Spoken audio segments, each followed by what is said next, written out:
joining this discussion today.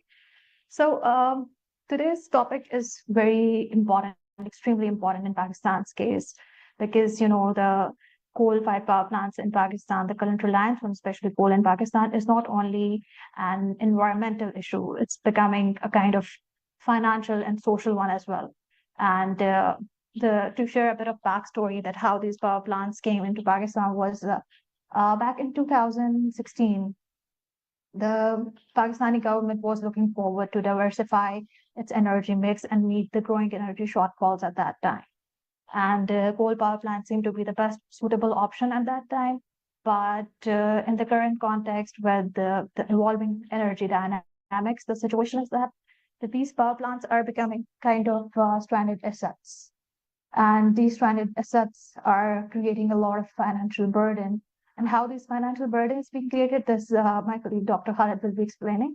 I'll just share a bit of context that how this consultative discussion was organized. This is a part of our broader strategy to repurpose these power plants. This is a kind of shared effort of STPI and UNSCAP that we will be doing detailed research on repurposing these coal-fired power plants, developing a case for Pakistan. And what we want to gain from this consultation is get the technical perspectives, get the financial perspectives, and the regulatory perspective and models that can be used for repurposing. So again, thank you so much. And before moving to Michael for his presentation, let me share some housekeeping rules. So this session is live streamed on our social media channels, that is on LinkedIn and Facebook and Twitter. And we would request our panelists to switch on their cameras while they're speaking. And for our audience, there will be a dedicated Q&A session at the end of the panel. So please feel free to write your questions in the Q&A box. With this, I would now request Mr. Michael Williamson. He's the Section Chief Energy Division at UNSCAP to share his welcome remarks, and a regional perspective on the coal repurposing. So with this, over to you, Michael. Thanks so much, Zainab. Can you hear me okay? Yes, perfect. Okay, that's great. So good afternoon, everybody. And I think most of you are joining from Pakistan, but many other colleagues from different parts of the world. But I really wanted to thank all of you for taking the time today, not just to listen to me, which is perhaps the least important part of today, but really to share your expertise and your ideas on this topic. I wanted to thank STPI for their excellent efforts to support this type of dialogue on coal phase down. You've done a fantastic job, and I really wish you every support in the future. I think we all agree over the last couple of years, a consistent narrative has emerged across Asia Pacific about the phase down of coal. And this narrative building is really important, and many of you have been a part of that. It's been codified, from the Glasgow Climate Pact back in 2021. But it really runs along the lines of saying that there's an urgent need to reverse the trend of expanding coal-fired generation capacity. And in place of that, we need to implement policies which put us on track for rapid decarbonization of electricity. So governments need to strengthen their climate policy, including through the upcoming NDC 3.0. And these plans must include a clear commitment to coal phase out, to remove the subsidies for fossil fuels, and in place of that, build support for renewables and energy efficiency. So all of this requires, a rapid transformation of energy systems with the phase down of coal at the heart of that. So we have some tools in our toolbox. We have renewables, which in Pakistan are quite an incredible resource.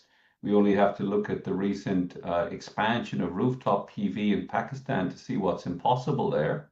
So what has been possible in Pakistan, we can replicate that for wind and other technologies.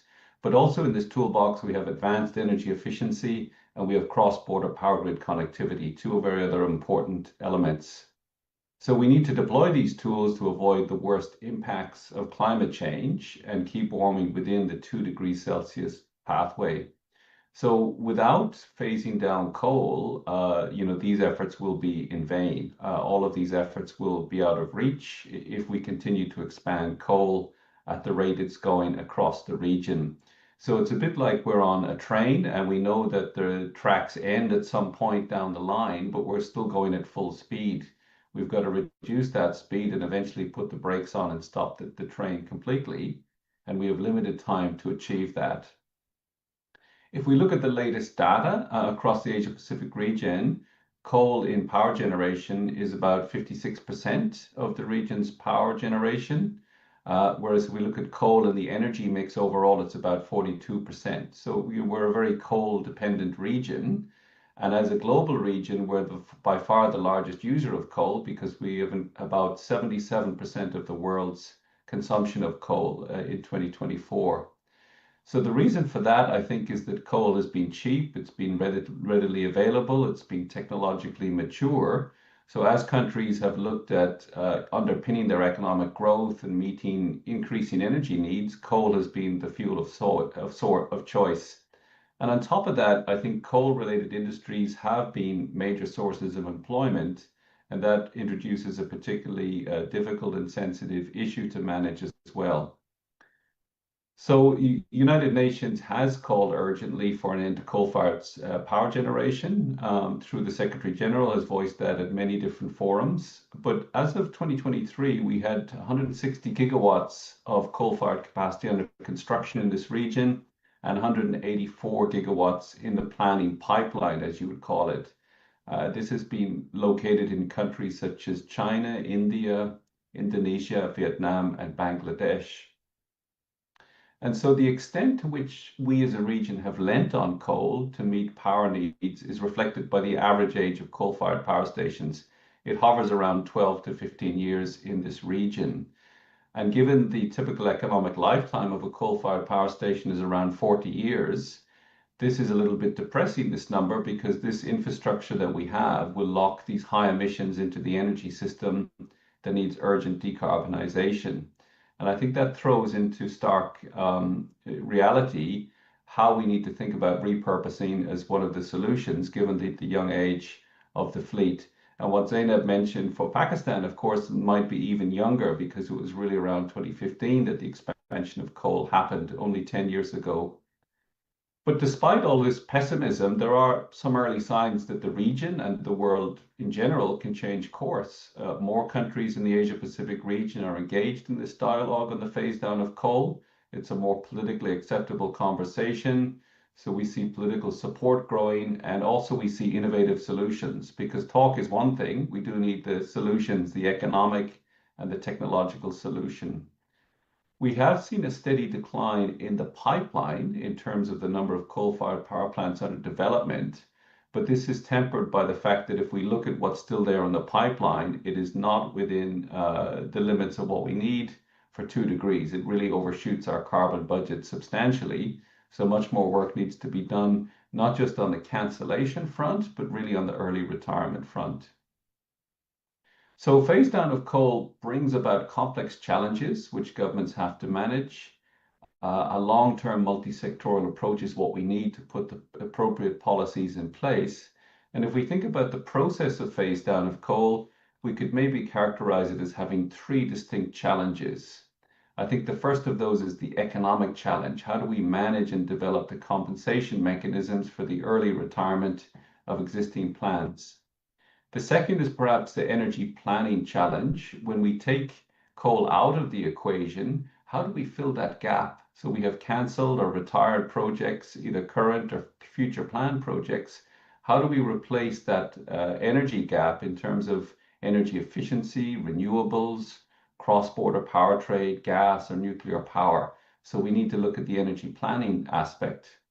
And the third challenge, which is perhaps complex and difficult by the fact that it's not an engineering or technical challenge, it's the social planning challenges. How do we mitigate the impacts of coal retirements on workers and communities? What are the kind of adjustment packages we need? What are the kind of training and skills and workforce development measures we need to put in place? So let me now very briefly just touch down on some of the opportunities to phase down the use of coal. Over many years, I think there's been a narrative in place, particularly in the coal-dependent countries, which says that coal is the base load. This is the energy source that's indispensable to the safe and stable operation of power systems. So historically, coal has been at the core of power generation systems, and in many cases, even the design of energy markets has reflected this reality, and energy market design has been really built around the technical characteristics of coal. But as technologies have developed in areas such as renewable energy integration, energy storage, demand side management, and smart grids, this narrative is now being challenged. And now adding to this debate is the concept of repurposing coal facilities to reduce the shocks coming from the economic and employment impacts from the shift away from coal. So back in 2021, ESCAP conducted a study along with the colleagues in the Issues-Based Coalition on Climate Change and Air Pollution. This is a group of UN agencies that work together on these issues. So this report provided some insights into how the region can transition away from coal to a renewable-based energy system. It did a systematic review of the situation at that time, and looking at the drivers of coal expansion, it provided a series of recommendations for governments. So this year we plan to update that study because a lot has happened since 2021. There's been a lot of movement in the development pipeline. So we want to capture what is the status quo of the development pipeline, how this debate has evolved, what are the new technical solutions, and this will present some recommendations and measures that countries can take to reduce the reliance on coal, particularly looking at early retirement and repurposing. And indeed, in Pakistan, together with SDPI, we plan a study, which I think Dr. Khalid and other colleagues will tell you a little bit more about, on how we can do this in the context of Pakistan. So we hope that this will bring recommendations, not just for Pakistan, but I think that will also, to some extent, apply for other countries across the region. So successfully reducing the pipeline of coal-fired power projects and bringing forward the retirement of existing plants requires a careful blend of policies that bring together financial mechanisms for compensation, looking after the needs of affected workers and communities, and ensuring that gaps in generation are filled with low carbon alternatives. These are some of the key considerations. So in summary, I think as the Asia Pacific region grapples with the energy transition, with the SDG 7 targets, and perhaps an uncertain journey to net zero, it's the phase down of coal that is emerging as the core issue. And like with many long and difficult journeys, it does begin with a single step.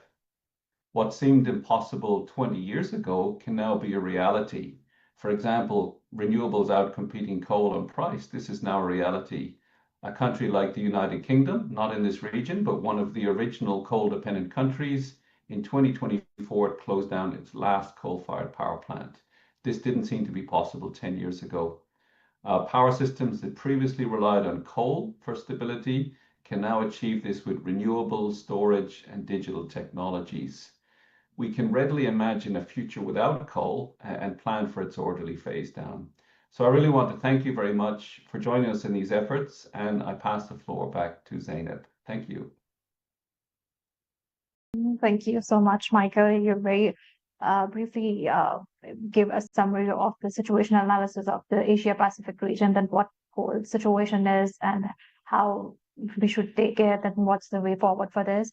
I definitely agree that this is not only a techno-economic issue, but also a social issue as well. Building on the regional analysis or regional situation, I would now request Dr. Khalid Walid to share the Pakistan situation of overall coal and how do we see it. So with this, I would request Dr. Khalid Walid. Dr. Khalid is the Research Fellow at Sustainable Development Policy Institute. Dr. Khalid, over to you. Yeah, thank you so much, Zainab. I hope I am audible.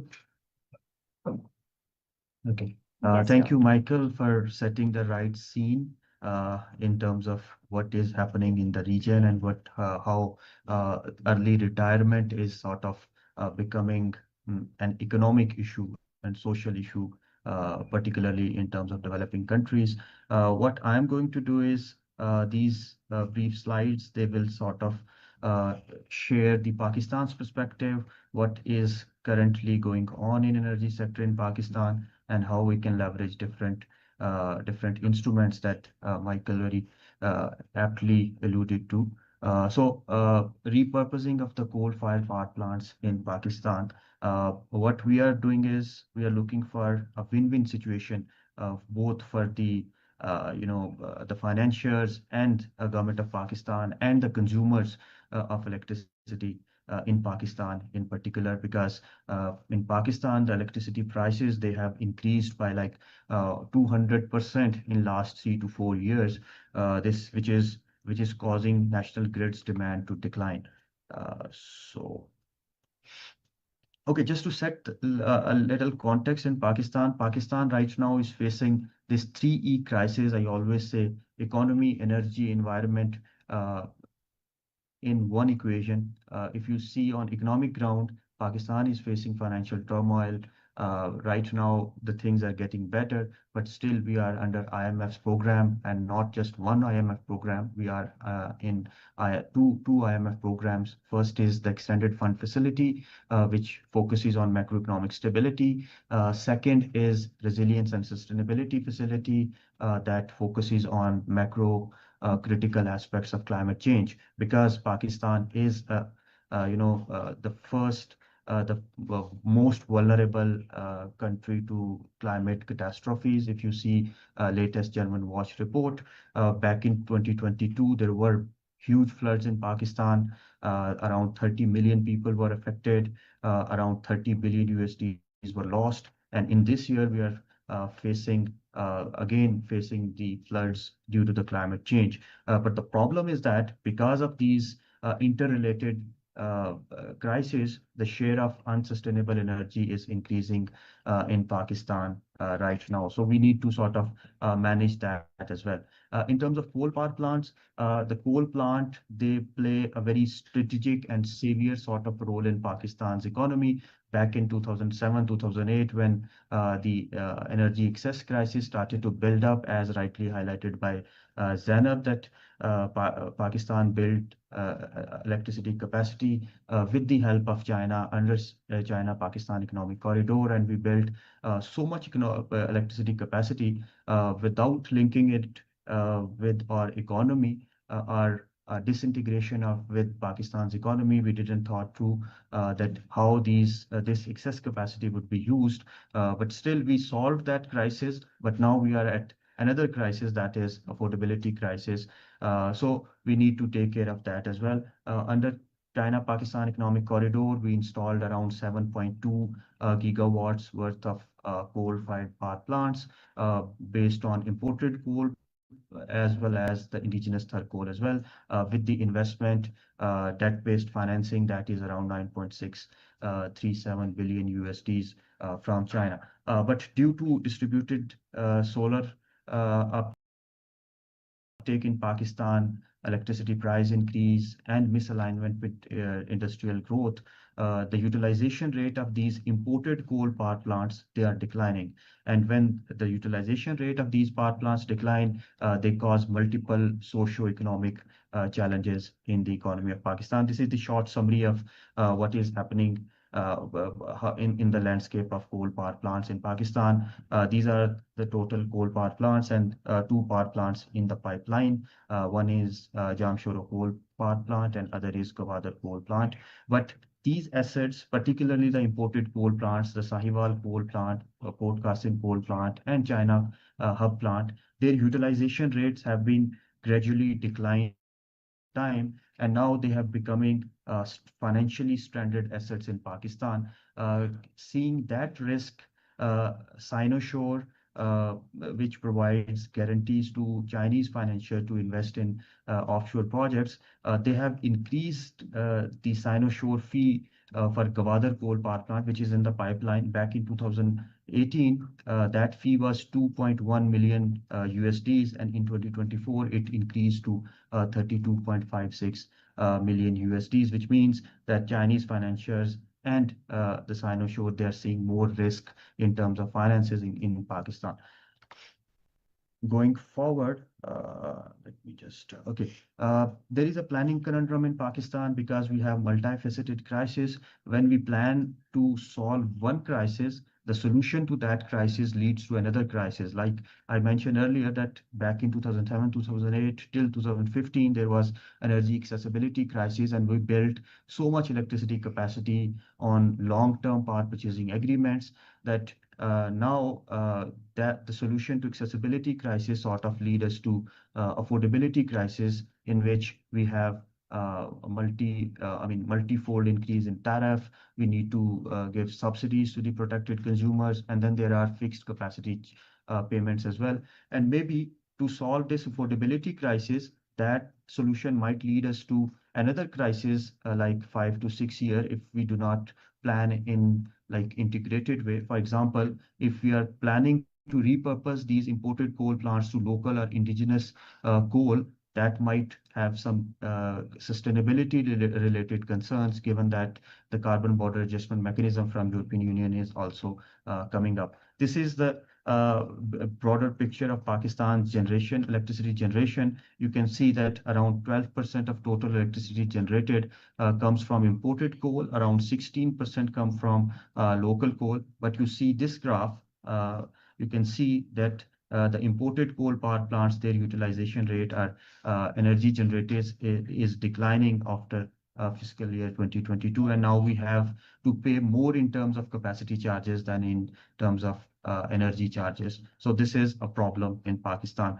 At the same time, when utilization rate of imported coal plants is declining in Pakistan, there is another phenomena that is increasing rapidly in Pakistan, and that is community financed net metered solar in Pakistan, which is rising very fast in Pakistan due to electricity price hike and other reasons, particularly with the help of imported panels from China as well, and their prices are dropped. When this uptake of distributed generation increases, it also causes grids demand to decline.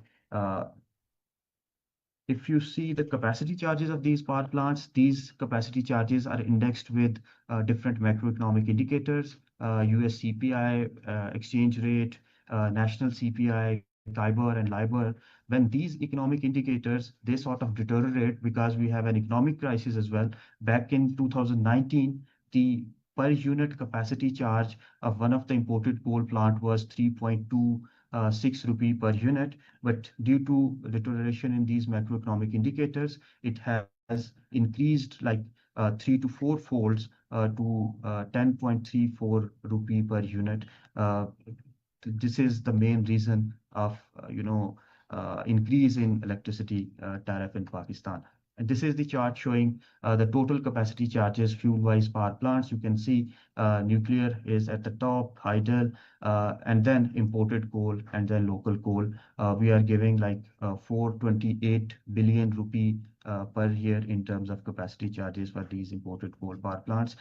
This becomes a problem when the utilization rate of these power plants declines, because these capacity charges, they are fixed, and when they are divided by a lesser denominator in terms of projected generation cost, the capacity charges, they rise in terms of per unit cost. If you see the projected generation cost in power sector for fiscal year 26, you can clearly see that the imported coal plant, they are way above the average generation cost of the generation basket, which causes economic crisis and make these power plants as stranded assets as well.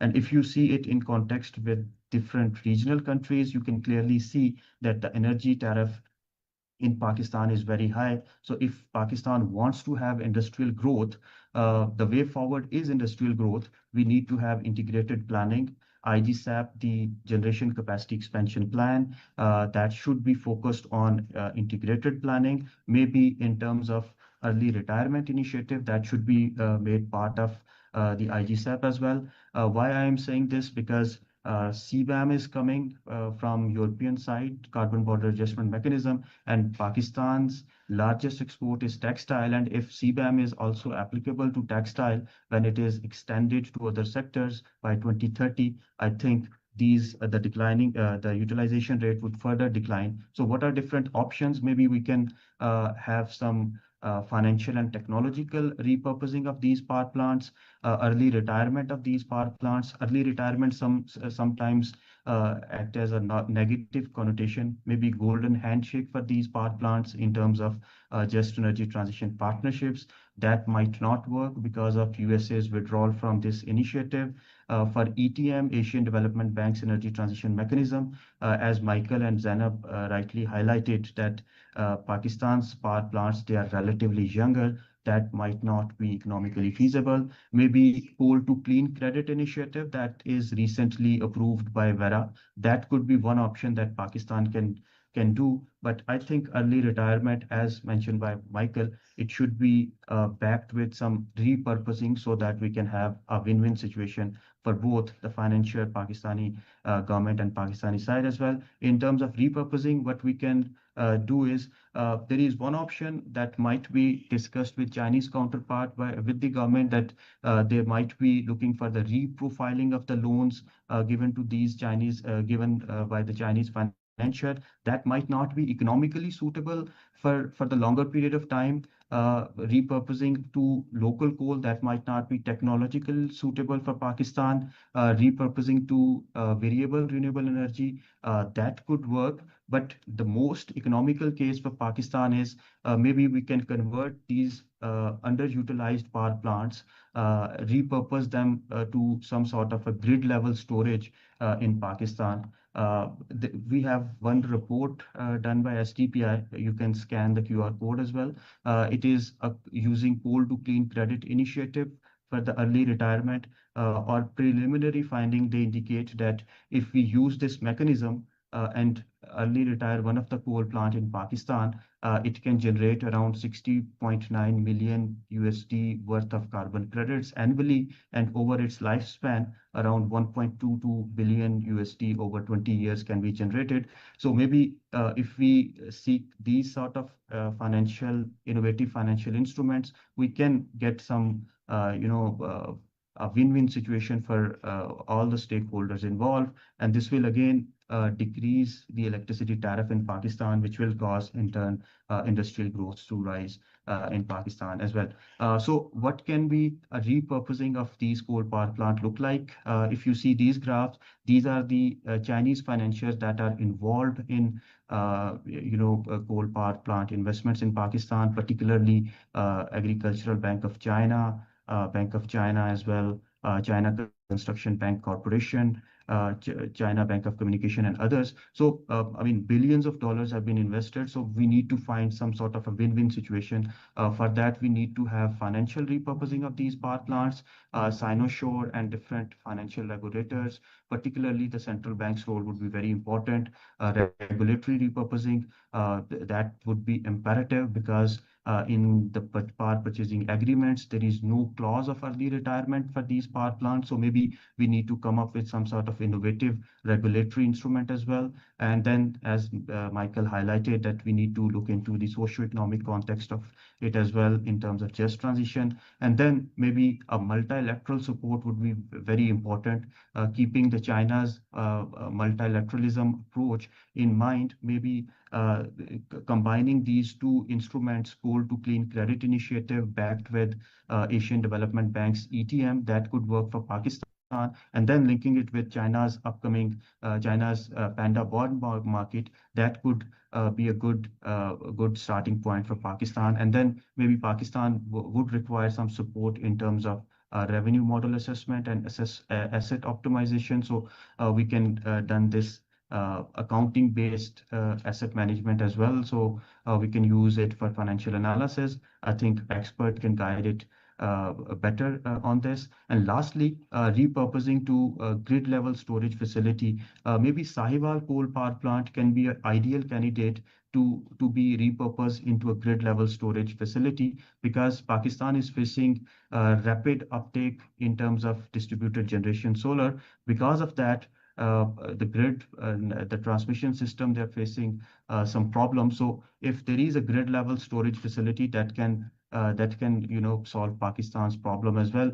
Pakistan has huge reserves of sodium in terms of table salt. We have second largest mine of sodium chloride in the world. So maybe if there are some initiative that can extract sodium from that, and we can convert, we can have grid level storage, sodium ion batteries, that would be a good thing to have and good thing to negotiate with Chinese counterparts. And in that way, maybe a win-win situation can be done. Looking forward to the discussion from the experts so that we can have this integrated whole of sector sort of approach for early retirement in Pakistan, and we can sort of have an integrated solution to Pakistan's power sector market. Over to you, Zainab. Thank you so much.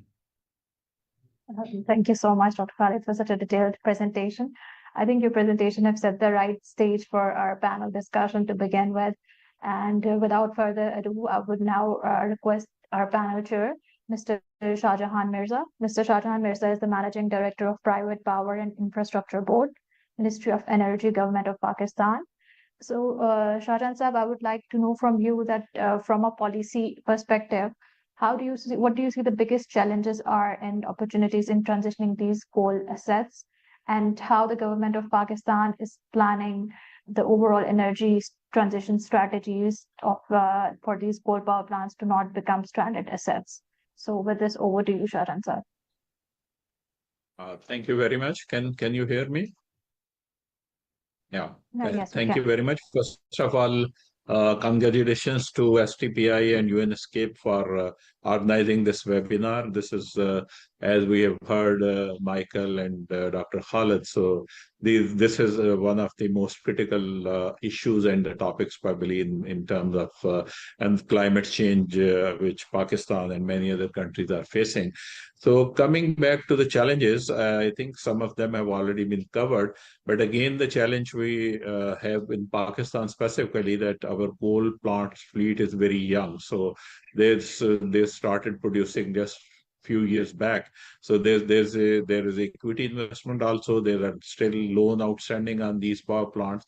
So in case of early retirement or phasing out, probably the investment will be huge. So that is I think the financing will be the biggest challenge.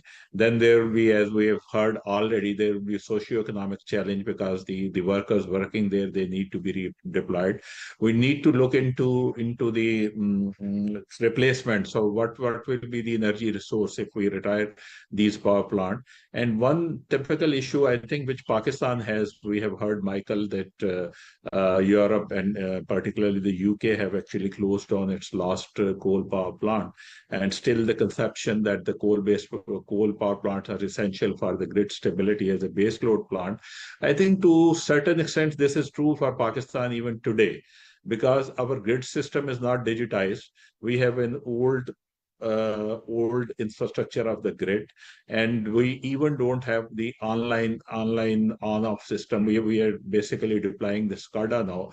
So in this situation, the base load is requirement is much different from what it could be in a very well developed grid system. So what I usually say, the biggest challenge we have when we talk about the increase in the renewable energy is our grid.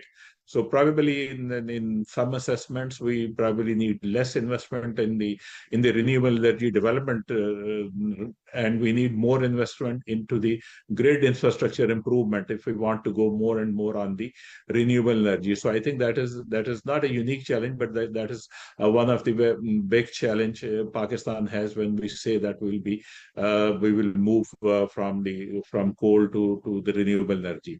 Second thing, I think Pakistan is a longitudinal country. So the sites which have been selected for these power plants, they have been selected based on the load requirement. So we have maximum load in the north and the center of the country. We have our thermal generation mostly on the south side. We have our hydro generation more on the north side, and the demand in the center. So I think that's the challenge actually. If we talk about the grid, more and more integration of the renewable, the grid is the biggest challenge. You might be knowing we are already facing issue of curtailment of some of the wind power plants in the Sindh region because of the same constraint. So I think that is the one challenge. The remaining, I think the socioeconomic challenge probably are common for all the countries. So we need to look into that. because these are the long-term contract with the sovereign guarantee, with the international arbitration provision. So taking all the stakeholders, particularly the sponsors, the lenders, and the in CPEC case, the Chinese government as well, is very, very critical. So before actually, I think when we talk about all this, I think in terms of ideas, in terms of concepts, these are all very good concepts. But I think we need to, first of all, we need to develop a proper roadmap, that what actually we want to do and how we want to achieve that. Basically, we need to do a proper say if pre-feasibility study and a feasibility study and a financial modeling, taking the stakeholders on board, doing public consultation. So all these steps are actually required before implementing all these ideas. So that I think would be critical, that we would develop a roadmap and the step and the timelines, that what actually we plan to do and how we want to achieve that. So to take stakeholder consultation, I think that is very, very critical. Financing arrangement, if we want to actually phase out or close down these power plant and then we want to move to renewable energy. So I think the financing is a big issue, the biggest issue. We have seen Dr. Khalid's presentation. So there are many venues which are available, like ETM, Triple CI, like JETP. So there are many forum and venues available for financing. But as I said, for going to even to those forums, we need to develop a proper project and proper feasibility is going that. So I think that's what we need to do. And another thing, I think setting the perspective right when we talk about Pakistan, not to de-emphasize the need for repurposing or phasing out coal. But I think in terms of local scenario, if you see, Pakistan still has, in terms of installed capacity, we are 18% only of our grid capacity is in the coal. And generation last year is only, I think, from the coal was less than 18%. So that is, I think, correct, that we have not been able to utilize these power plants to the extent which it should be as a base load power plant. But at the same time, we need to see that we have very, very little generation from these power plants. So that is the aspect we have to keep in mind. In terms of what government is planning to do, I think you are familiar that government has set up in the RE policy, we set up the target of 40% renewable energy by 2025 and 60% renewable energy by 2030. And this was, for Pakistan purposes, we included hydro into that. So I'm actually happy to report that currently, if we look at our target of 2025, which was 40% renewable energy, including hydro, so our grid connected large scale utility is about 36%, wind, solar, hydro, bagasse. So this is about 36%. And if we add the grid connected net metering system, which are around 6 gigawatt now, 5.88 gigawatt. So we are talking about 43 to 44% of renewable energy into the grid. So in that terms, we are ahead of target, what government, the target set. So we are ahead of the target.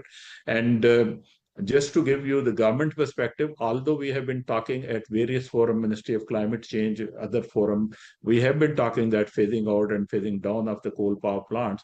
But so far, there's no formal proposal with the government, actually, or a formal policy with the government that how we want to do that, or in fact, what are the timelines we want to do that. But again, to meet the targets which we have set up in the policy and in our national electricity plan of 60%, we have prepared an integrated generation expansion plan, which include both the generation expansion and the transmission system expansion, which is at a draft stage. So what is happening, how we are actually moving towards transition without for time being considering the closing down these coal power plants. So this, our next 10-year 2025 to 2035 plan, actually that envisages no thermal power plant in the next 10 years. There's only one nuclear power plant which is in the pipeline, but we're not planning any thermal power plant. So we are adding about 17,000 to 18,000 megawatt of additional capacity, which is all coming from the hydro, wind and solar. So that is the key factor, I think, which will help us in the transitioning. On the other hand, what we are doing in terms of closure of power plant, one thing I think which is very typical in developing countries and even in Pakistan also, that we are focusing more on the coal power plants because there's a general conception that they are very high carbon emitting and GHG emissions power plant. But the reality is in Pakistan, we have old oil-based power plants which are much more pollutant compared to our coal power plants. Because our coal power plants are recent, they are critical and supercritical technologies, and they are all environmentally compliant with the World Bank and IFC standard. So what government currently is a firm plan in terms of IGSAF that we have closed on 5 oil-based power plant in October last year, about 2,500 megawatt, and the plan is actually to close down another 3,500 something megawatt of old oil-based power plant in the next 10 years. Along with that, you would have read in the newspapers that we have closed down some of the public sector generation plants also. So that is another 3,000 megawatts. So roughly, we are talking about starting from October last year in the next 10 years, we're talking about 9,000 to 10,000 megawatt of closure of the oil-based power plant, so which are more pollutant in terms of emissions. So that is the plan, and then we are looking at this distributed generation. So we have seen a big number into that. And I think generally we have a perception, which is correct, that this is being done without any government support and any international support. But the reality is that why this is being done, one factor Dr. Khalid mentioned, that the prices of the grid are very high. But another factor is that the reduction in the prices of the solar equipment and so solar panel. And the second, I think the biggest supporter to this policy, this is the government policy, because even today, we set up these policy guidelines and the parameters in 2015 when the solar panel and solar equipment price was probably 3 to 4 times from now. And since then, government has not reviewed that policy. Whether is it right and wrong, that is a debatable point. But the reality is that even if we set up a small solar PV plant like rooftop solar, so our generation cost will be like 11, 12 rupees. And government even today is buying at 27 rupees, 26 rupees a unit. So that is probably one of the biggest factor which is contributing towards more and more investment in the rooftop solar, along with the high energy prices. So in that way, government is actually, by continuation of this policy, government is really supporting the development of the distributed generation and solar panels. So broadly speaking, this is the overall broad high-level roadmap on which government is saying that we'll cross, inshallah, the 60% renewable energy target by 2030. But with these interventions, which we are obviously discussing now on the sidelines, the repurposing and the phasing out and phasing down of coal, so I expect that we will be able to actually exceed that target if we can actually work seriously and develop a proper roadmap for phasing down or phasing out of these coal power plants. Thank you. Thank you so much, Shahjahan Saab. You very rightly mentioned the key challenges that we will be facing for this overall coal transition, the financing challenges and the infrastructural challenges. And I completely agree with you that for this coal to clean transition, we definitely need a comprehensive roadmap that we'll be discussing, this phased approach, that how we will be looking at this overall thing of coal to clean transition. So thank you for your remarks and inputs.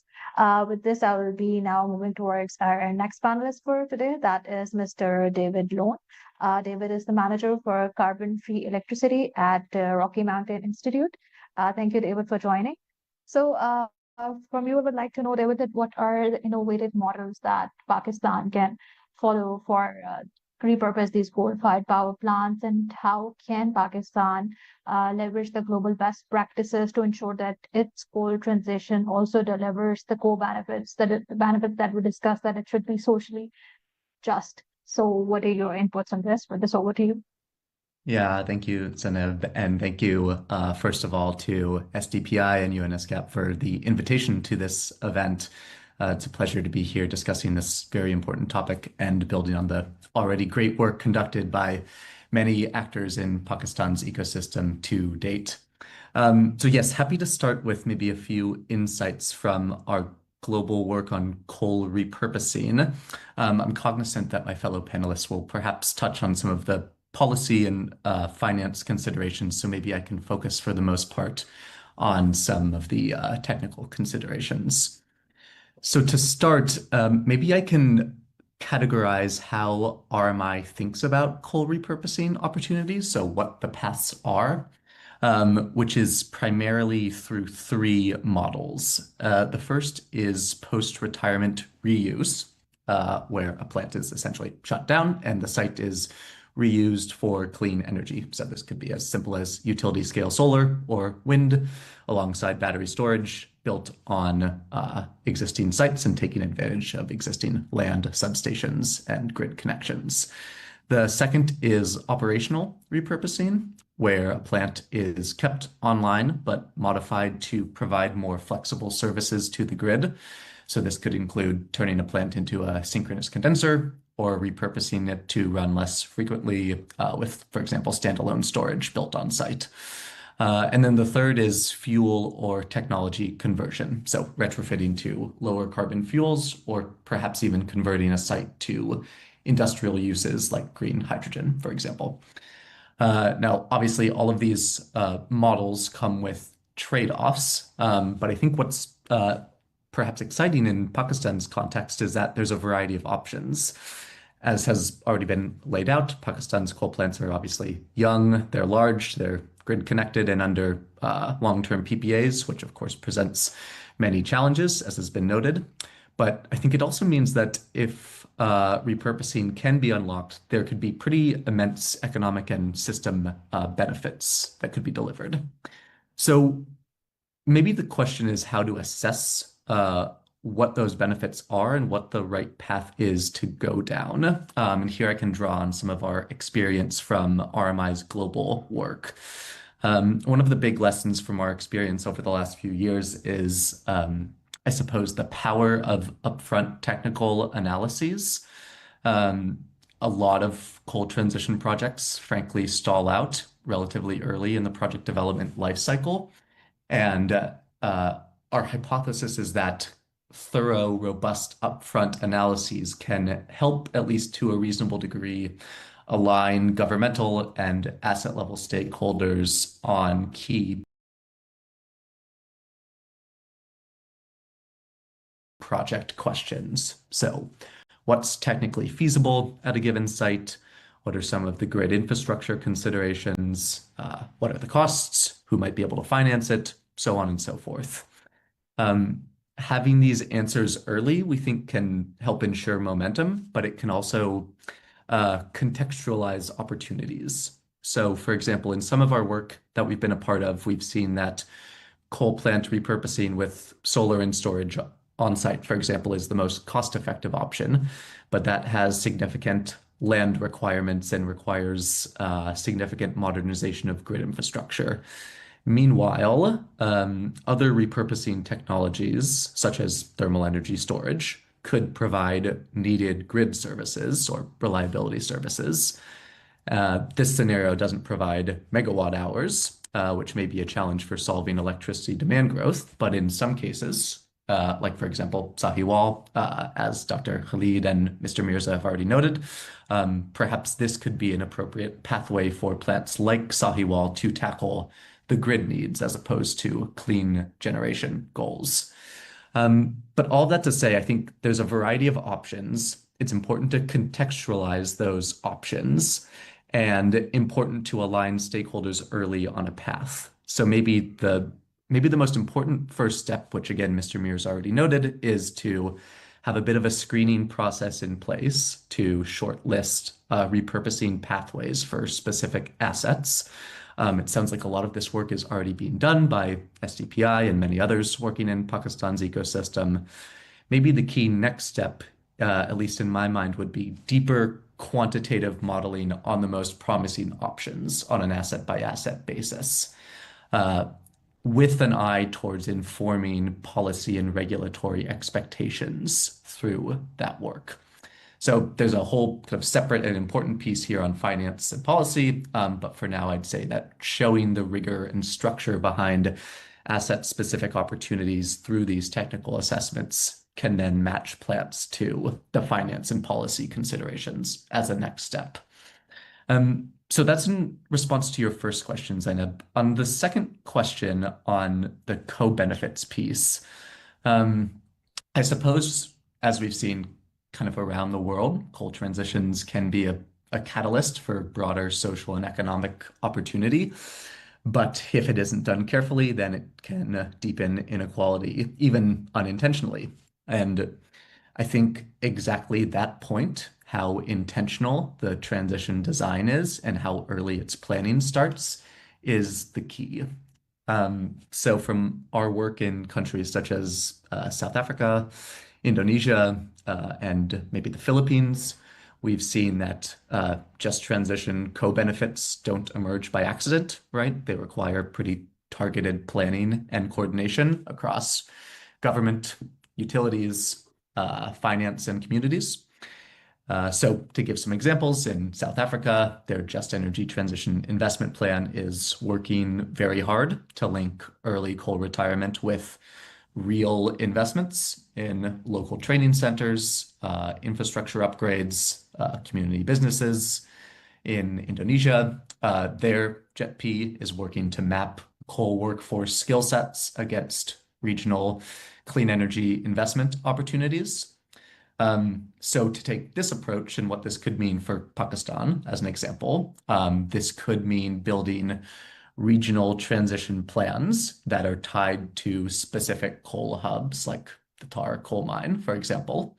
And this could help answer perhaps some of the more practical questions, such as what are the current and future job roles that are linked to specific plants?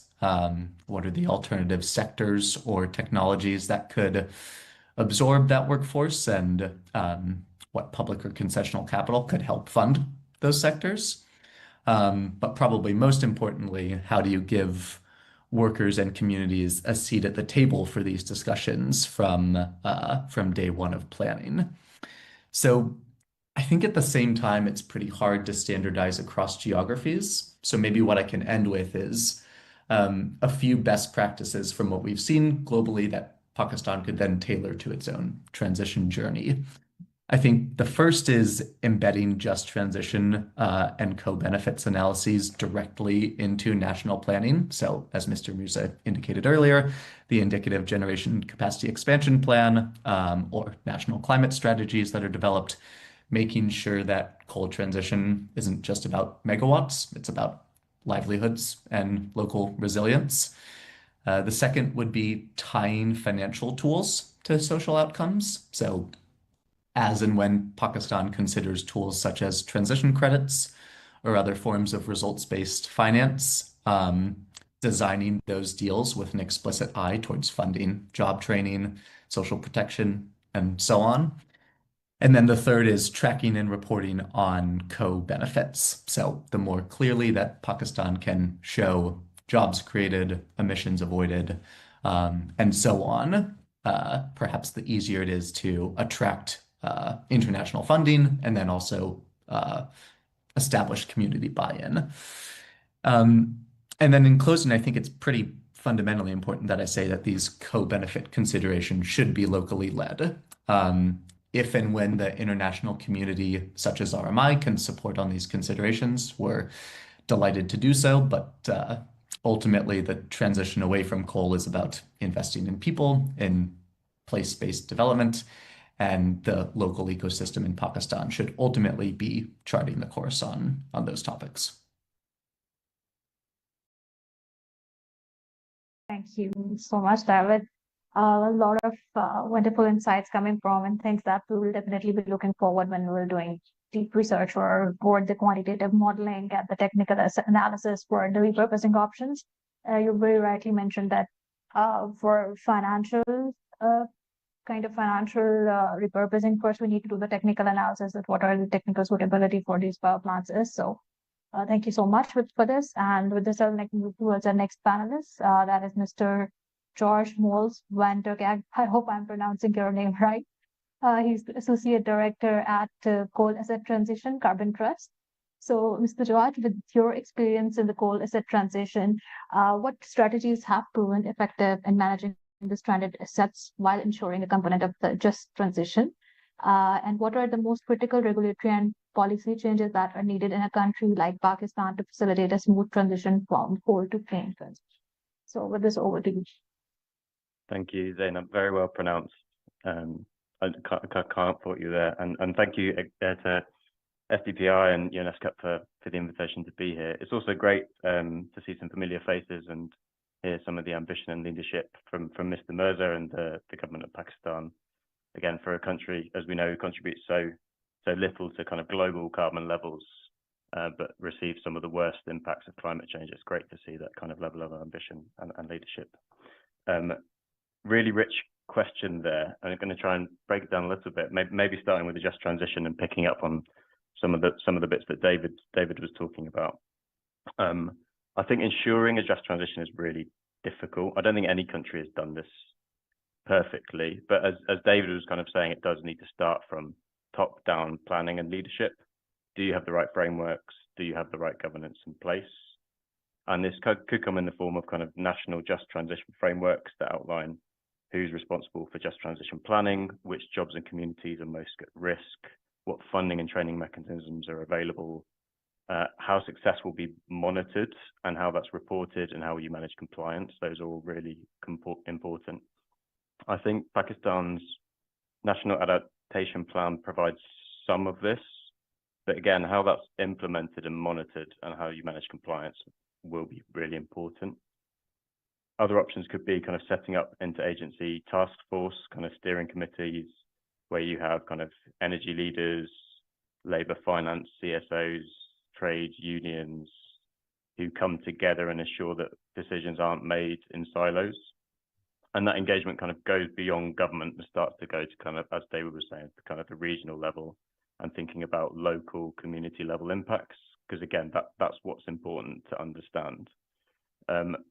Other approaches is kind of setting requirements for international climate funds and how they approach these. I know the likes of ADB and others kind of already set their own just transition frameworks, but understanding these and having a view of how they're implemented and consistency across different organizations is really important. And that can be used for things like redundancy packages and social protection schemes, upskilling and training programs, kind of linked to new and emerging technologies and sectors like solar, wind, grid infrastructure, as Mr. Mirza said, which is really important for Pakistan.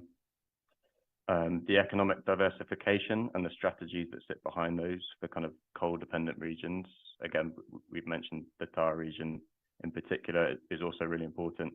And then the municipal support to both deliver that, maintain those public services and that local infrastructure, while monitoring how this is kind of happening on the ground, both at the, I'd say, the corporate level and at the kind of project level. So that I think that's really important. But again, this needs to be locally led. The Carbon Trust does a lot of work in this space, but we make sure that we're always working with kind of local partners who are investing in local people and local communities. So again, I'd echo David on that one as well.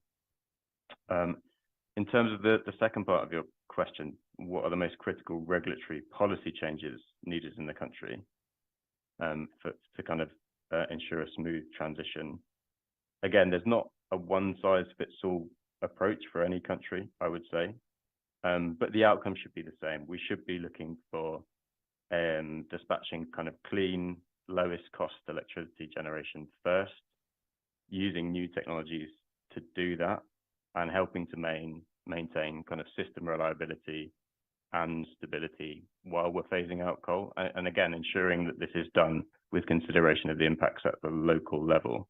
That should be the outcome. How best to do that will really depend on kind of appetites. And when I say appetites, I mean appetites for government subsidies and public sector investment. Again, the UK and Europe have relied a lot on markets to both kind of incentivize investment and help determine kind of dispatch decisions in the merit order in the system.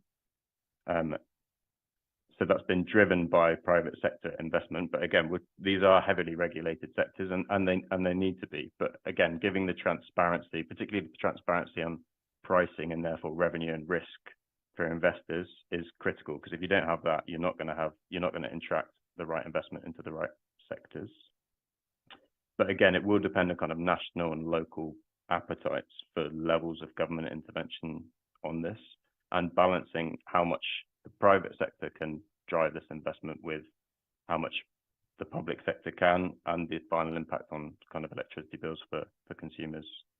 I will be interested to see how the kind of Pakistan's competitive trading bilateral contract market, so the CTB-CM, continues to be implemented, because I think that is a big step away from that single buyer model towards a kind of multi-buyer model. So how that works will be really important, I think, and I know investors and developers will be watching that progress keenly. This should also help with kind of the circular debt challenge in Pakistan, which I know has been mentioned, which is a huge challenge. But again, improving kind of payment discipline and transparency are really important to attracting international investment. I guess there are other regulatory changes that have worked in the UK and in Europe. So in Europe, they set a kind of pollution limits for coal plants through the Large Combustion Plant Directive.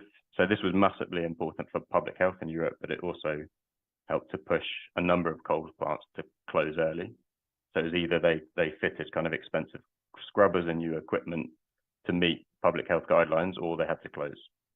So again, there are other kind of levers that can be used from a public health perspective and regulatory perspective that can play an impact as well. Maybe one final thing to say is kind of regulations on plant closures will also be important. So again, this will need to be top down, but setting standards for cleanup responsibilities, land use rights, repurposing options, and kind of marrying the project level detail that David was talking about, from assessing repurposing options with the kind of top down planning for the system and what Pakistan's future capacity build out and generation mix is likely to look like, is really important. So there needs to be that kind of feedback loop that is used and informs future planning.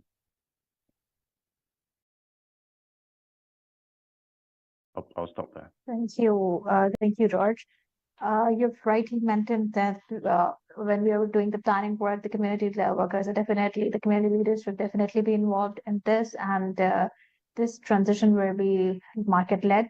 We'll be working on how we can make this market attractive, or maybe you can suggest any particular points around this, that how we can kind of, what incentive mechanisms should be kind of designed for making this market attractive to the investors, because currently the ongoing situation is not good for investors. So how can we make this market attractive for investors? Maybe some points on that. Yeah, maybe to lean on the UK and European experience again, is I think we've come a long way in thinking about how best to use public funds to incentivize investment. So we moved from kind of direct subsidies through feed-in tariffs and renewables obligations to things like contracts for difference, where it's basically managing price risk for investors. They have a set price in the wholesale market. If it goes below that, they receive subsidy for what they're generating. If it goes above that, they pay back. So it manages the risk for the investor, but it also manages the risk for consumers and electricity prices. It also is really important for developers in seeking low interest rates, which again, if you can have pricing certainty and therefore revenue certainty as a developer, it's much easier to secure lower interest rates. So mechanisms like the contracts for difference have been hugely important for countries like the UK and other European countries in building out kind of tens of gigawatt scales of utility scale renewables. For us, for the UK, it's offshore wind. So that's one I would definitely think is worth mentioning. All right. Thank you so much, George. With this, we'll move towards our next panelist for today. That is Ms. Yuki Irsui. I hope I pronounced the name correct. She's the Managing Director for Asia Pacific, Glasgow Financial Alliance for Net Zero. Ms. Yuki, wanted to share some presentation, so please feel free to take the next 7 minutes. Over to you.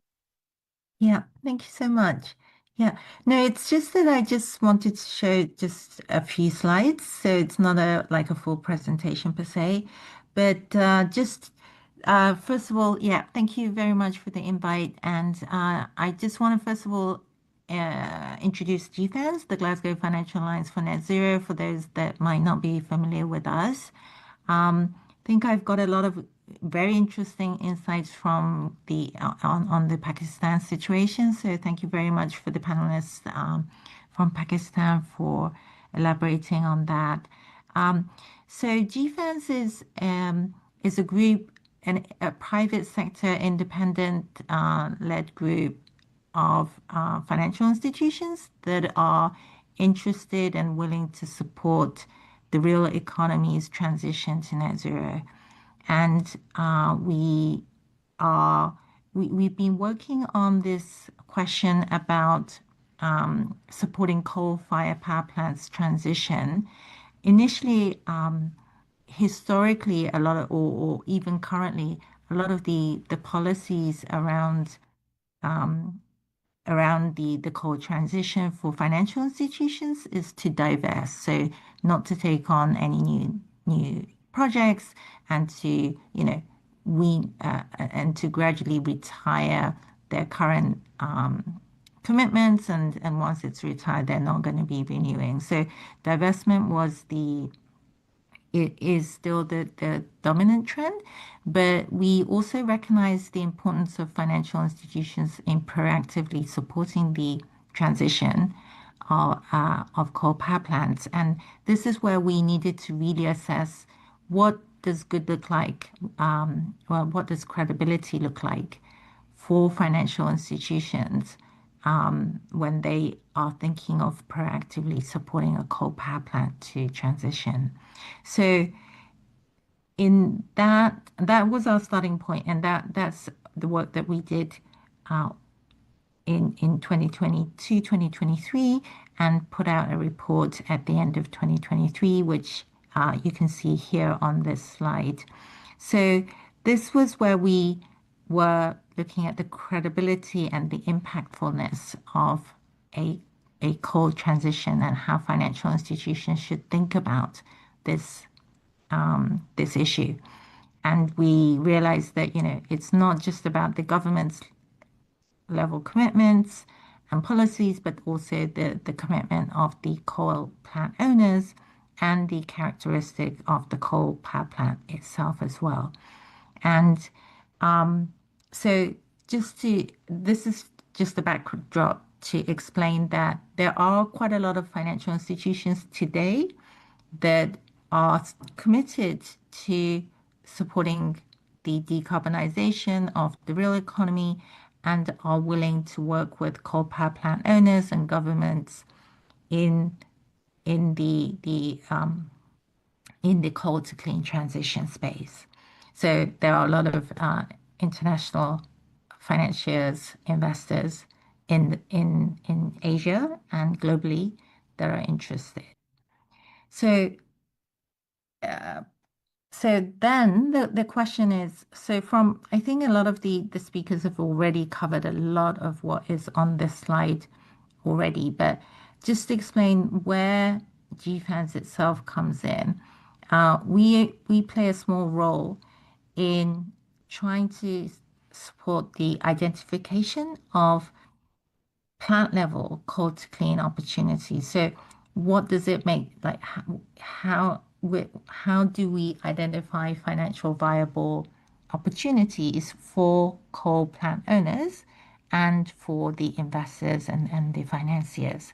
So that is an area that we have been focusing on, and we've been doing a pilot in Japan on this, and I think the learnings are quite applicable in other markets as well, including Pakistan. But to really emphasize that this is just one piece of the puzzle, and I think this has been already covered by all the other panelists as well, that we really do need a government policy. We need good grid planning and development. And also we do need a very committed coal plant owner who is committed to the transition itself, and a group of financiers that are also willing to help. So all of these need to come together. And it's not just about financial viability at the plant level. We do need policymakers to be comfortable that this makes sense for them at the national level or at the regional level, and that there are financial viable opportunities at that level as well. And that kind of moves into the question about the grid upgrades and the scaling of renewables generally, because what we find is that at the plant level, you could actually have a very financial viable plant level coal to clean cases, but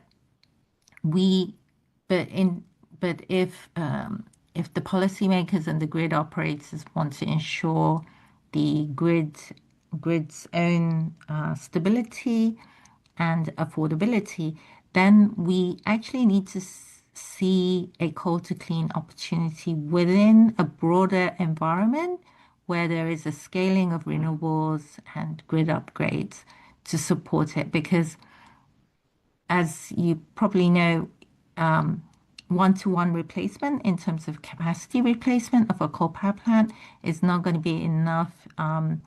If we're saying like 100 megawatt coal plant is going to be replaced by 100 megawatt renewable energy, it could actually be financially viable for the coal plant owner and the investor at that level. But it's not going to be enough for the grid operator or the policymakers, because because of the intermittency and the variability that you do need a larger capacity of renewables.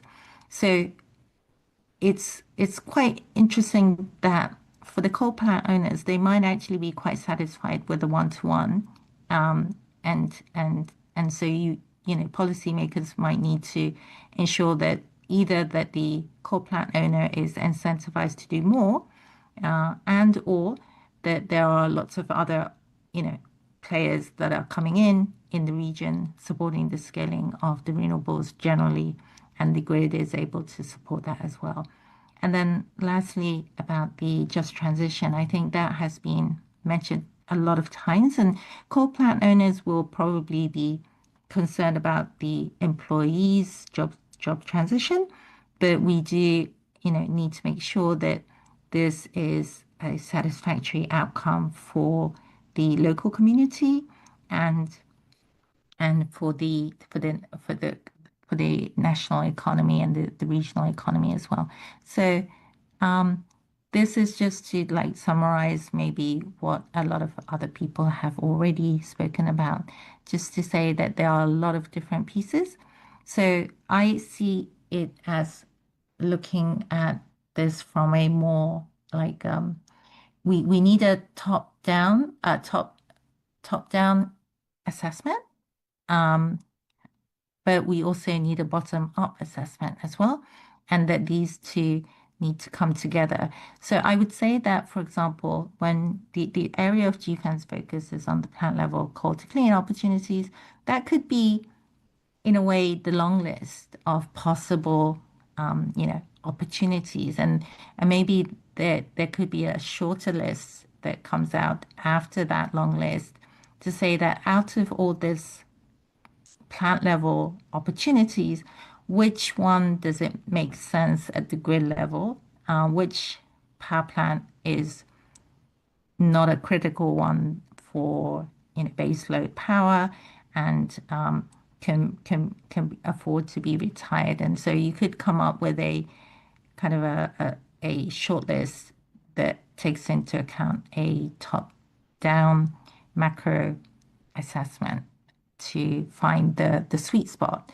So in a way, it could be like seen as a Gantt chart where, at the macro level, there's these opportunities. At the plant level, these opportunities exist, and we need to find a middle ground where it makes sense for both macro and micro level assessments.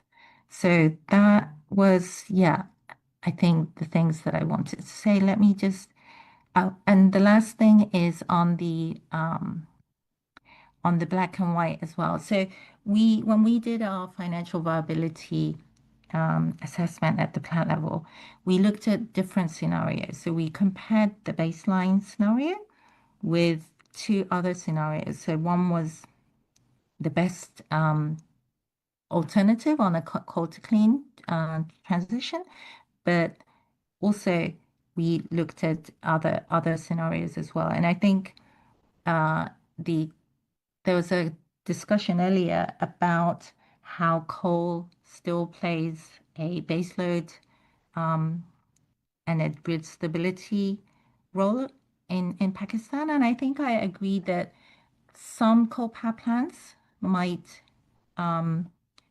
be still, playing a very important role in that. And what we might be looking at is not just coal to clean or keeping it on, but also something in the middle, which is the repurposing and retrofitting for flexible operations and keeping, and the idea is that is how we see the coal plant in a way playing a gradual role from being a base load all the way up to being a flexible operations and then retiring as the whole environment around them is gearing up towards, grid development and renewable scaling up. And that's also another scenario to think about as well.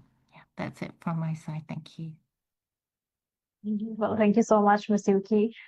You've rightly outlined all the key factors that are involved for this coal repurposing or this coal transition. And I completely agree that not only the financial viability is needed for this transition, but policy and regulatory processes are also very important. So thank you for sharing your perspectives. And with this, I will move in towards our next panelist. But before that, let me request the panelists to please type in the answers for some questions that our audience have for you in the interest of time. So our next panelist for today is Mr. Ali Amin. He's the Policy Fellow at Transition Pathway Initiative Center, Grantham Research Institute on Climate Change and Environment, London School of Economics and Political Science. So thank you, Ali, for joining. From your experience and the area of research that you work on, I would like to know that, as we mentioned, that Pakistan's coal power plants are becoming kind of stranded assets. So how do you see that, how we can make these stranded assets into a kind of attractive investment opportunity for coal repurposing into like clean energy sources? So with this, over to you. Yes, thank you, Zainab. Pleasure to be joining the panel. So yeah, just by a way of introduction, I think this will be helpful for the points that we'll make. Essentially, at TPI Center, we are a research provider on how different entities, including corporates, sovereigns, and financial investors, how they are transitioning to a low carbon economy. And all of the work that we do is trying to understand this transition risk in these different spaces, but particularly in high emitting sectors like coal and electric utilities. So there are various factors, or I suppose pathways, that each of these different entities or sectors can take to reach net zero, and then again align with the goals of the Paris Agreement, whether that's below 2 degrees or 1.5 degree. But essentially what is generally accepted is across the board, regardless of which sector it is, we are expected to reach net zero, but the pace at which this happens differs. So for example, at the TPI Center, we use modeling from the International Energy Agency, which puts a different onus of the carbon budget depending on the region that the company or the entity is operating in. So for example, for the electricity sector, across the global sector, it's expected that net zero will be achieved by 2040. But for developed countries, this is taken back by 5 years to 2035. And for developing countries such as those, including Pakistan, it's allowed a decade into the future for the emissions to decarbonize, including from where it is right now, very, very co-dependent, to a future scenario which is more renewables. Now, of course, all models project different possibilities and different scenarios and a different permutation of all of these technologies coming together in how countries and entities can shift to net zero. So for the modeling that we use, it is generally accepted that it will be through transition to renewables and bioenergy. And maybe to give you a practical example, one that comes to my mind in the UK is the Drax company, which converted 4 out of its 6 coal-based power plants into biomass, and then turning or shutting down the other 2. But this involved heavy interaction with the UK government, which of course has its self-interest in achieving the UK net zero target. And George already mentioned one of the subsidiaries that were used here were the contract for difference. So to round up, the key points that I wanted to get across here is that it is important to have sort of the oversight of how you will meet the government targets, but it's also important to match that against how this compares to international climate targets and the pace at which it needs to be done, which of course takes into consideration how different regions, including emerging markets, would then be sort of given the pressure to decarbonize into the future. And then of course on the policy front, it's also important then how government subsidies come in to support whether it's private companies or publicly listed companies to decarbonize from where they are right now, from this very emissions intensive assets down to essentially a phase out of fossils and more towards renewables and biofuels. On your point about the investor fund and how that plays into this, I think it goes back to the theory of change. So how different stakeholders are expected to come in and play their role here. So we sit in a very privileged position here at the TPI Center because we get to engage with investors on quite a regular basis, understand what they are looking for when they are looking at these transition plans. And a lot of the panels already talked about this word, which is essentially credibility.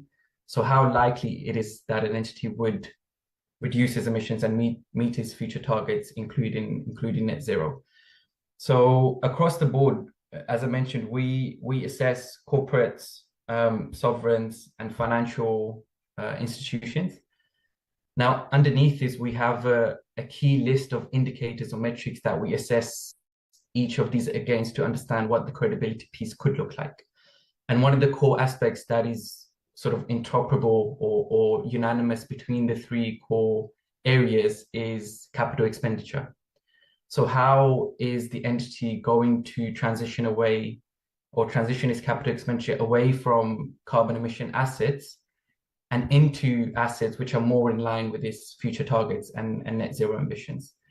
And then, of course, on the financial investment side, we then look at climate financing, climate scenarios of then how the sovereign itself or the financial institution itself is enabling an environment for the entity to transition away. So again, all of these metrics that we provide here are sort of the basis for the engagement and the dialogue to start. But the core of this is that the onus of making this transition possible is with the entity directly responsible for the emissions itself. And then through the dialogue with either that's financial investors or whether that's the policymakers themselves, then you start bringing these nuances and caveats to the front.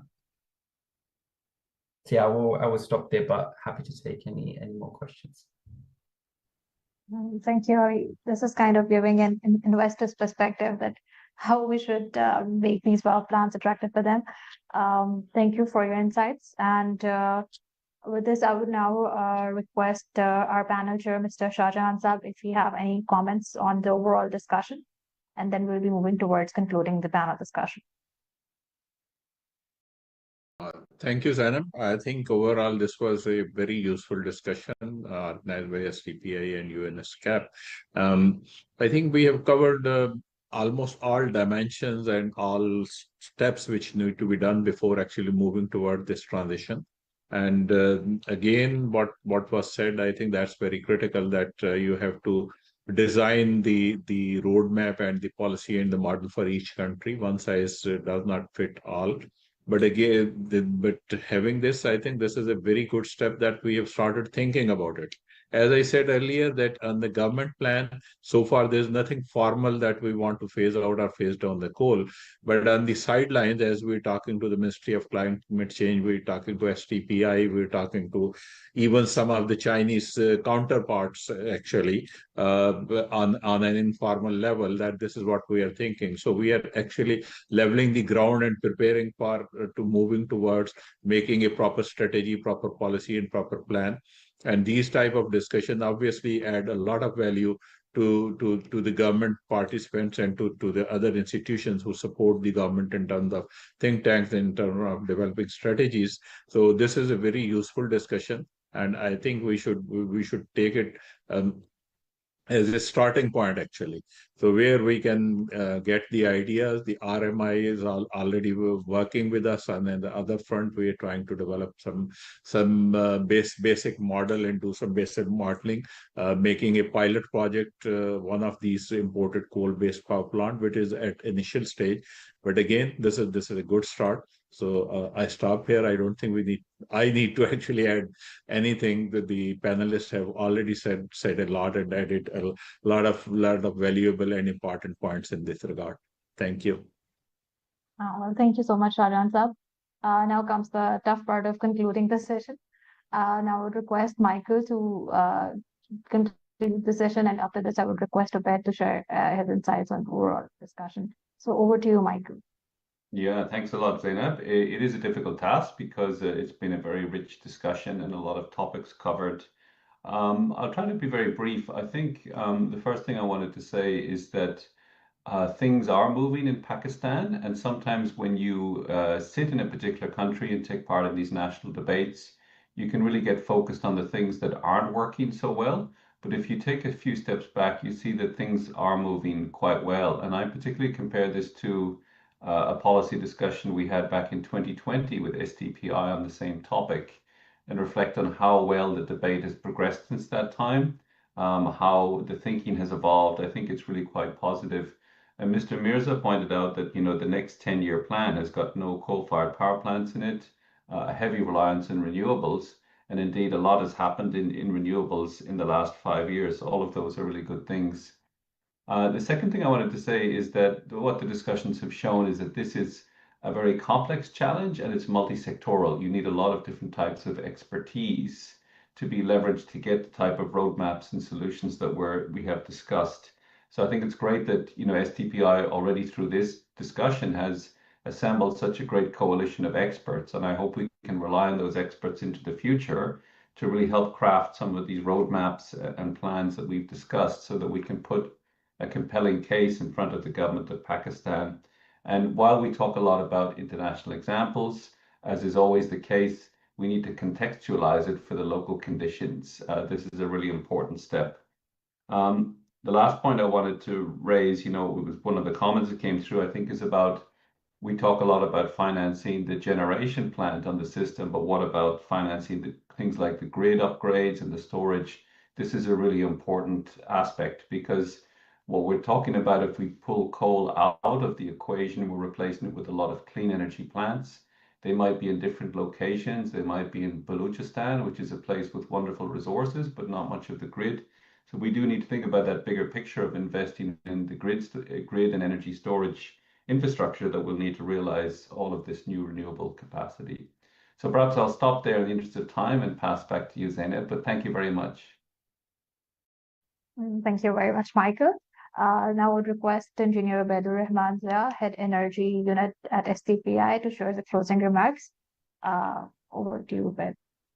Yes, thank you so much, Zainab, and thank you everyone for such a wonderful discussion. I think Michael has concluded for the most part of it, so I'll just perhaps touch upon a couple of points. So I think discussion is really good. I mean, if you look at the coal utilization in Pakistan, it has actually played a very important role historically, looking particularly from the context of Pakistan's energy security, but definitely the times have actually changed. The way, the pace at which the energy sector of Pakistan has evolved over the last, especially over the last few years, that has actually changed the narrative, to change the discourse a lot. So I think, Zainab, I believe one of the very real questions that we kind of discussed there is that we all really have that understanding of what needs to happen, but the point here is basically perhaps how do we make it happen, and looking at their current economic structuring of these power plants in Pakistan, and kind of ensuring especially a just transition approach that I see is something that has been coming really recently throughout the whole discussion. So basically, looking into the technical models that are possible, the financial instruments that are there, and then which conditions we can kind of ensure that all fundamental pillars of the sustainable and just transition are kind of taken up. So now, I mean, we all really understand how rapidly the Pakistan has taken, and again owes a lot to the efforts of the government. But Pakistan's renewable energy transition has actually been one of the very known and currently one of the very key models to follow, because we have actually done such a rapid uptake, particularly around the solar PV. But again, we all at the same time do understand that it has also created an array of challenges for the government to address, just like Dr. Khalid mentioned. Many of these as well do range around these increased risks, the stranded assets, and especially the capacity payment trap that Pakistan is already in. So these, I mean, the question now, it's not just about just the environment, it's more about how the economics is saying. And then just linking it from what Michael mentioned, that we all, at the same time, this all kind of also links that we all see the trend, the way that things are going, renewables are becoming cheap.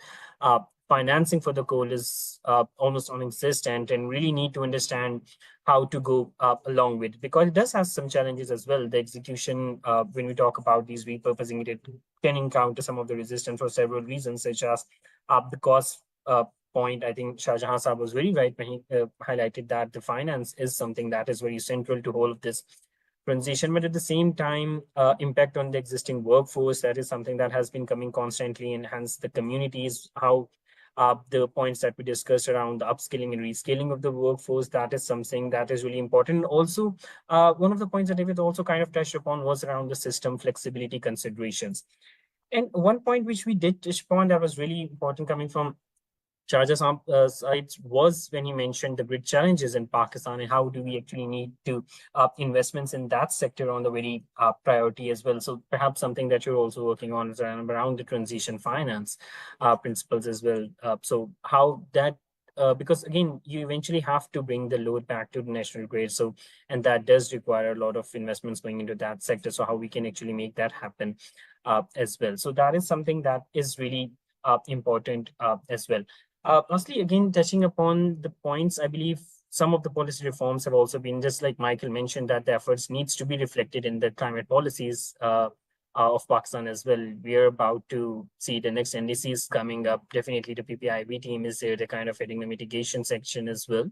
And I also think Ali also highlighted upon that. So the just transition frameworks and how this needs to be integrated with the overall planning process, that is something that is, again, really important. And again, talking about some of the next steps, yes, this is again where this whole initiative between STPI and the SCAP that comes in, is that we really need to come up with some strong economic models, some strong studies. And this is, I believe, what exactly we're doing in this project with UNESCAP as well. So for everyone, we'll definitely be engaging with you a lot as we continue with the analysis, with once we initially have the preliminary findings, the methodology that we're going to do. So we'll definitely keep touching upon different sides as well.